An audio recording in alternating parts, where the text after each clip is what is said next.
Oh, it's fun. Or whatever, BlogMobile. Each other. It's good, yeah. Okay, we're going. Yeah, Okay, we're here with Judith Collins. Thank you, Judith. We've just come from the National Party campaign launch. How do you feel about it? Oh, it feels great, thanks David. We've had a fabulous start and John Key's on fire and that's what we want to see. Now look, we've got just the normal 5 questions that we're doing. What do you think's the biggest issue of the campaign? Well, the biggest issue in my area is certainly law and order and the fact that under this government violent crime's gone up so much. People are sick and tired of hearing about excuses and human rights for crims and they actually just want to have them locked away. So they're really sick of it actually, and that and the fact that they can't pay the bills.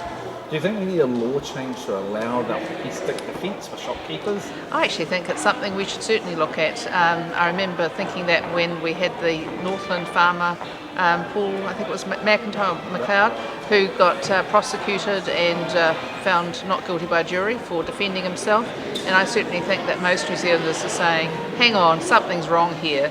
How come the shopkeepers are getting prosecuted and the crims don't seem to, or they get the feather glove treatment or leather glove treatment? Very good. Yeah. Now, just looking overseas, 3 days before the New Zealand election, we've got the American election. Do you have a favourite?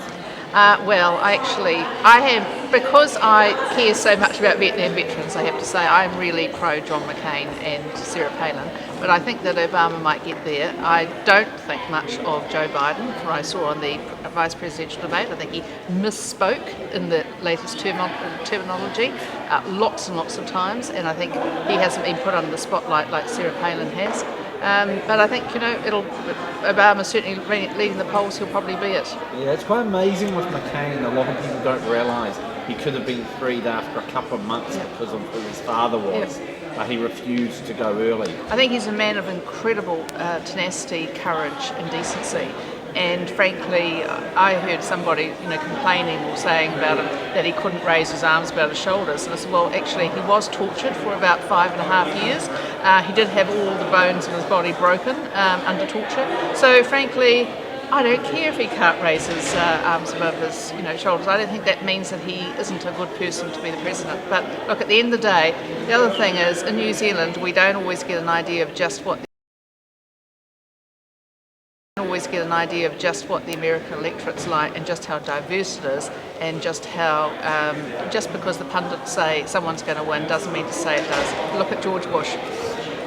Now back home, Michael Cullen gave you a tax cut, Judith. Have you decided what to do with it? Yes, well, I've already done it. I bought an extra block of cheese for the family, and we thought that was really nice, but I don't know if we'll be able to hang out for another tax cut under Labour, so we better go with National, I think. And get more blocks of cheese. Yeah. And final question, Cunliffe or golf? Well, I think golf will probably get there first. I don't think he'll last long because he'll be done in by the vicious left within the Labour Party. And I think he's been set up to be the Mike Moore. Well, he is set up to be the Mike Moore, and of course they're very close friends, Mike and Phil, and they still get together and talk a lot, as we know.